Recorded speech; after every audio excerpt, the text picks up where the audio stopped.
ഇന്നത്തെ വീഡിയോയിൽ നമ്മൾ പഠിക്കാൻ പോകുന്നത് ഫ്ലൈ സ്റ്റിച്ചാണ്. ഹാൻഡ് എംബ്രോയ്ഡറി ചെയ്യുന്നവർക്ക് തീർച്ചയായും അറിയേണ്ട ഒരു ബേസിക് സ്റ്റിച്ചാണിത്.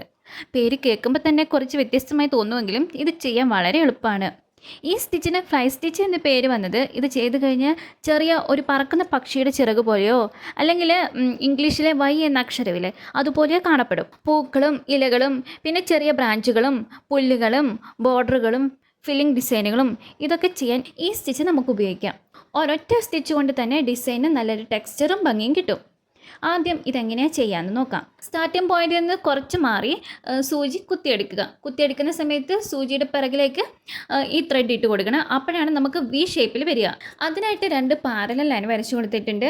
ഈ 2 പാരലൽ ലൈനിൻ്റെ സെൻറ്റർ ഭാഗത്ത് നിന്ന് സ്റ്റാർട്ടിംഗ് പോയിന്റിൻ്റെ സെൻറ്റർ ഭാഗത്ത് നിന്ന് സൂചി കുത്തിയെടുത്തതിന് ശേഷം കുറച്ച് താഴേക്ക് മാറി വീണ്ടും സൂചി കുത്തിയിറക്കിയിട്ട് ഏതെങ്കിലും 2 പാരലൽ ലൈനിൻ്റെ സ്റ്റാർട്ടിംഗ് പോയിന്റിൽ നിന്ന് സൂചി പൊക്കിയെടുക്കുന്നു.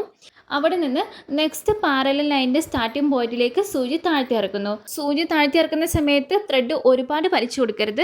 ത്രെഡ് കുറച്ച് വിട്ടതിന് ശേഷം നമ്മൾ ഈ 2 പാരലൽ ലൈനിൻ്റെ സെൻറ്ററിൽ ഒരു സ്റ്റിച്ച് കൊടുത്തില്ലേ, ആ സ്റ്റിച്ചിൻ്റെ എൻഡ് പോയിന്റിൽ നിന്ന് സൂചി പൊക്കിയെടുക്കുന്ന സമയത്ത് ആ വിട്ടിരിക്കുന്ന ത്രെഡ് സൂചിയുടെ പിറകിലേക്ക് ഇട്ട് കൊടുക്കുക. അപ്പോൾ നമുക്ക് വി ഷേപ്പിൽ കിട്ടും.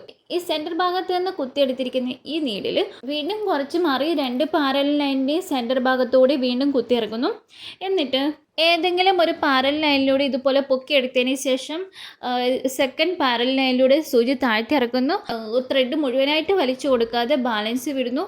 എന്നിട്ട് സെൻറ്റർ ഭാഗത്തുള്ള ആ ഒരു സ്റ്റിച്ചില്ലേ അതിൻ്റെ എൻഡ് പോയിന്റിൽ നിന്ന് സൂചി പൊക്കിയെടുക്കുന്ന സമയത്ത് ആ ത്രെഡ് സൂചിയുടെ പിറകിലേക്ക് ഇട്ട് കൊടുക്കുക. അങ്ങനെ ആ പ്രോസസ്സ് കണ്ടിന്യൂ ചെയ്തെടുക്കുക. ഇതേ രീതിയിൽ ഒരേപോലെ ഗ്യാപ്പൊക്കെ കൊടുത്ത് തുടർന്നാൽ വളരെ ക്ലീനിങ് അല്ലെങ്കിൽ ഒരു പ്രൊഫഷണൽ ലുക്ക് നൽകുന്ന രീതിയിൽ ഒരു ഡിസൈൻ കിട്ടും. നൂല് അധികം ടൈറ്റാക്കി വലിക്കരുത്. അങ്ങനെ ചെയ്താൽ ലൂപ്പ് ചെറുതാവുകയും സ്റ്റിച്ചിൻ്റെ ഭംഗി പോവുകയും തുണി ചുരുങ്ങി പോവുകയൊക്കെ ചെയ്യും. അതുപോലെ തന്നെ വളരെ ലൂസായും വിടരുത്. പിന്നെ ശ്രദ്ധിക്കേണ്ട ഒരു കാര്യം, സ്റ്റിച്ചുകൾ തമ്മിലുള്ള അകലം ഒരേപോലെ വെക്കുകയാണെങ്കിൽ ഫിനിഷിംഗ് ലുക്ക് കൂടുതൽ ഭംഗിയാകും.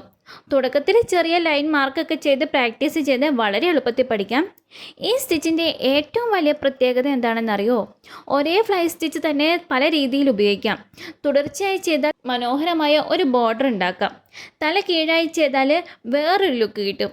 വ്യത്യസ്ത നിറത്തിലുള്ള ത്രെഡുകൾ ഉപയോഗിച്ചാൽ പൂക്കളും ഇലകളും ഒക്കെ വളരെ നാച്ചുറലായിട്ട് തോന്നും. ഈ ഒരു സ്റ്റിച്ച് ഗ്യാപ്പ് ഇല്ലാതെ അടുപ്പിച്ച് ചെയ്യുകയാണെങ്കിൽ നമുക്ക് ലീഫ് നല്ല സിമ്പിളായിട്ട് ചെയ്തെടുക്കാം. ഫ്ലൈ സ്റ്റിച്ച് വളരെ സിമ്പിൾ ആണെങ്കിലും എംബ്രോയ്ഡറിക്ക് നല്ലൊരു എലഗൻസ് നൽകുന്ന ഒരു സ്റ്റിച്ചാണ്.